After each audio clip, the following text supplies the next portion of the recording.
मनीष कश्यप एक ऐसा नाम जो पिछले 2 सालों से लगातार चर्चा में रहा है।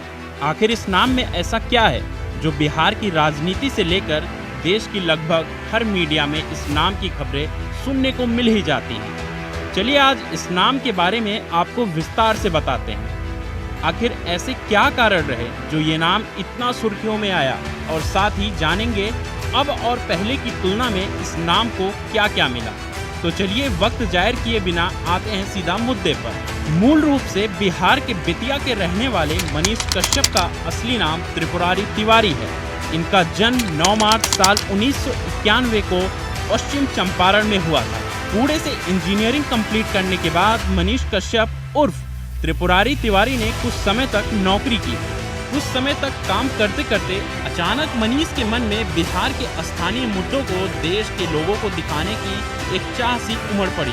बस इसी चाह के चलते बिहार का बेटा कहे जाने वाले मनीष का उदय हुआ। मनीष कश्यप बिहार के स्थानीय मुद्दों को सोशल मीडिया के जरिए देश की जनता के सामने रखने लगा। इसकी शुरुआत हुई एक YouTube चैनल से जिसका नाम था सच तक, जिसे अब सच टॉक्स कर दिया गया है। मनीष कश्यप के इस YouTube चैनल को आज 8.78 मिलियन लोग सब्सक्राइब कर चुके हैं। अब आपको बताते हैं आखिर कैसे मनीष कश्यप का नाम इतनी तेजी से पॉपुलर हो गया। दरअसल तमिलनाडु में बिहार के मजदूरों के साथ मारपीट का कथित वीडियो मनीष कश्यप ने अपने ऑफिशियल YouTube चैनल से शेयर किया था, जो काफ़ी वायरल हुआ। ये वीडियो बनाकर मनीष कानून के जाल में बुरी तरह से फंस गए।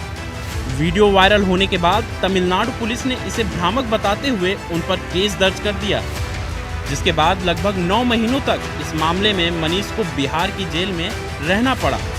कश्यप को बिहार के बेऊर जेल में रखा गया। पहले मनीष को तमिलनाडु ले जाना था, लेकिन पटना सिविल कोर्ट के फैसले के बाद मनीष को बिहार में ही रखा गया। खैर ये तो हुई पुरानी बातें। सन ऑफ बिहार के नाम से प्रचलित होने वाले मनीष को अब बिहार पुलिस की आर्थिक अपराध इकाई द्वारा दर्ज सभी मामले में बरी कर दिया गया।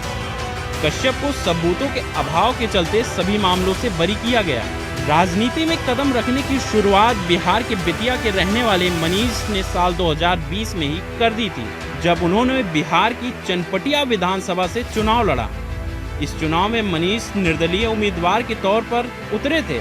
अपने पहले ही चुनाव में कश्यप को हार का सामना करना पड़ा, लेकिन इस हार के बाद भी वो बिहार की जनता के सामने अपनी छाप छोड़ने में कामयाब रहे। चुनाव में 9,239 वोट मिलने के बाद मनीष को हार झेलनी पड़ी थी और इस हार के साथ वो तीसरे स्थान पर थे। सभी मामलों में बरी होने के बाद मनीष कश्यप अब बीजेपी का हाथ थामे नजर आ रहे हैं। इस समय कश्यप बीजेपी के लिए चुनाव प्रचार करने में लगे हुए हैं। वहीं अगर बात की जाए मनीष कश्यप की सालाना इनकम की, तो वो YouTube से हर महीने लगभग 10 लाख रुपए कमाते हैं। इंस्टाग्राम पर मनीष कश्यप के 771 के फॉलोअर्स हैं। वहीं अगर बात की जाए मनीष कश्यप के फेसबुक आर्मी की, फेसबुक पर उन्हें 48 लाख लोग फॉलो करते हैं। मनीष कश्यप अब भारतीय जनता पार्टी में शामिल हो चुके हैं।